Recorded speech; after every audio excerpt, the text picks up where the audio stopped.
Hello बच्चों, question है NCERT electric charges and field से प्रॉब्लम नंबर 14।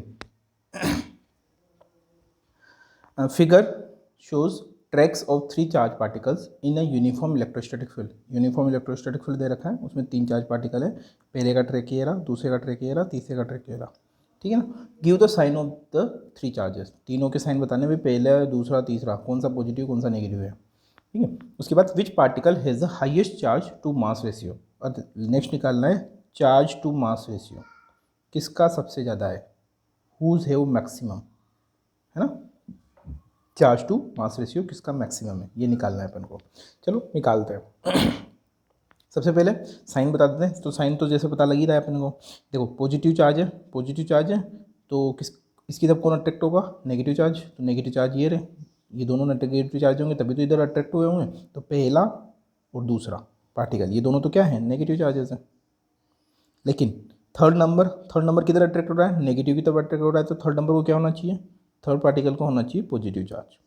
क्लियर। यहाँ तक तो कोई दिक्कत नहीं है ना। आगे देखते हैं। Which particle has the highest charge to mass ratio. Charge to mass ratio किसका हाईएस्ट होगा। तो इसको निकालने के लिए अपन थोड़ा सा टेक्निक लगाते हैं। देखो क्या हम देखते हैं, यहाँ से सेंटर से एक लाइन डाल देते हैं। ठीक है, सेंटर से एक लाइन डाली। इसमें नोटिस करो, देखो यहाँ से यहाँ तक का डिस्प्लेसमेंट, एक तो ये देखो, एक यहाँ से यहाँ तक का डिस्प्लेसमेंट देखो, और एक यहाँ से यहाँ तक का डिस्प्लेसमेंट देखो। इस वाले डिस्प्लेसमेंट को, पहले पार्टिकल वाले डिस्प्लेसमेंट को मैं y1 बोल देता हूँ, दूसरे को y2 बोल देता हूँ, तीसरे के को y3 बोल देता हूँ। अपन देख रहे हैं तो y3 का डिस्प्लेसमेंट सबसे ज़्यादा है। ठीक है। अब इस डिस्प्लेसमेंट से देखो फायदा क्या हो। अच्छा, यहाँ पे तुमको अगर नोटिस नहीं हो पा रहा है कि y3 का डिस्प्लेसमेंट ज़्यादा है या कम है, तो इसको ऐसे देख लो कि यहाँ पे इन दोनों के बीच में डिस्टेंस क्या है, ज़्यादा है, इन दोनों के बीच में डिस्टेंस कम है। तो यहाँ पे डिस्टेंस ज़्यादा दिखाई दे रही है ना, इस वजह से अपन बोल सकते हैं कि यहाँ पे जो ये है इसका डिस्प्लेसमेंट कम हो गया। यहाँ से यहाँ तक का गैप ज़्यादा होने से ये डिस्टेंस कम हो गई, और यहाँ पे ये डिस्टेंस, ये गैप कम होने से ये डिस्टेंस ज़्यादा हो गई। इस तरह से तुम इसको कंसिडर करके चल सकते हो। ठीक है। तो अब अपन को Q अपॉन M की वैल्यू निकालनी है कि किसकी वैल्यू ज़्यादा होगी, किसकी वैल्यू कम होगी। चलो ठीक है, इसको निकालने के लिए हम वही second equation of motion S equal to u t plus half a t square use करते हैं। ठीक है, तीनों के लिए निकालते हैं। देखो तीनों जब हम, अच्छा इनकी जो अपन निकालेंगे वर्टिकल डायरेक्शन के लिए डिस्टेंस निकालेंगे। वर्टिकल डायरेक्शन में हम देखेंगे तो इनकी इनिशियल वेलोसिटी कितनी रहेगी, 0, सभी की इनिशियल वेलोसिटी 0। और यहाँ पे एक्सेलरेशन कितना होगा, देखो एक्सेलरेशन सबका अलग अलग होगा, है ना, सबका एक्सेलरेशन अलग अलग होगा। F upon M, F1 upon M1 बोल दूँ। ठीक है, तो इसी के बेस पे हम सबका इक्वेशन बनाते हैं। देखो पहले की इक्वेशन बनाते हैं, y1 इज इक्वल टू, ये तो 0 हो जाएगा, 0 प्लस हाफ ए की value F1 upon M1 into t square. y2 equal to कितना हो जाएगा, 0 plus half F2 upon M2 into t square. और इसी तरह से y3 इक्वल टू कितना हो जाएगा, 0 plus half F3 upon M3 into t square. तीनों इक्वेशन एक साथ लिख दी। ठीक है, देखो अब y1 की वैल्यू अभी देखना, नोटिस करो, F क्या, फोर्स है ना। यहाँ पे फोर्स कौन सा, इलेक्ट्रोस्टैटिक फील्ड की वजह से लग रहा है, तो उसकी वैल्यू कितनी होगी। मैं बोल देता हूँ, पहला वाला है उसको चार्ज Q1 दे देते हैं, दूसरे वाले को Q2 दे देते हैं, तीसरे वाले को Q3 दे देते हैं। ठीक है। तो हाफ जैसा कैसा, F1 की वैल्यू Q1 इंटू ई। ठीक है, Q1 इंटू ई, ये मास M1 into t square.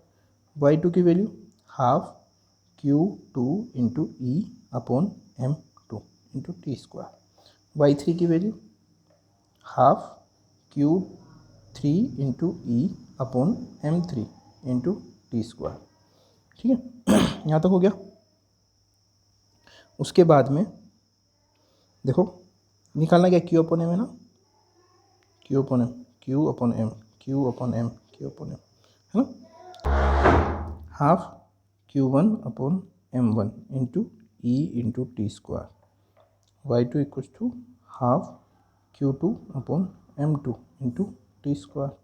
y3 equal to half Q2 upon, अच्छा ये भी आएगा, upon M3 into E into t square.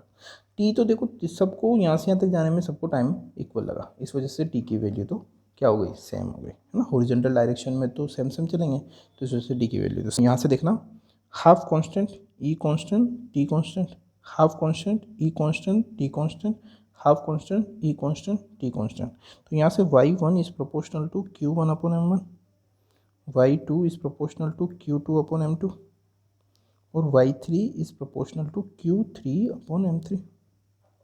ठीक है, अब देखो यहाँ पे y1 y2 y3 डायग्राम में देखो y1 y2 y3 में से कौन बड़ा, y3 सबसे बड़ा। अगर y3 सबसे बड़ा तो इसके रेस्पेक्ट में क्या बोलेंगे, q3 अपॉन m3 भी मैक्सिमम होगा। अगर q3 अपॉन m3 मैक्सिमम होगा तो क्या बोलेंगे, third particle have highest charge to mass ratio.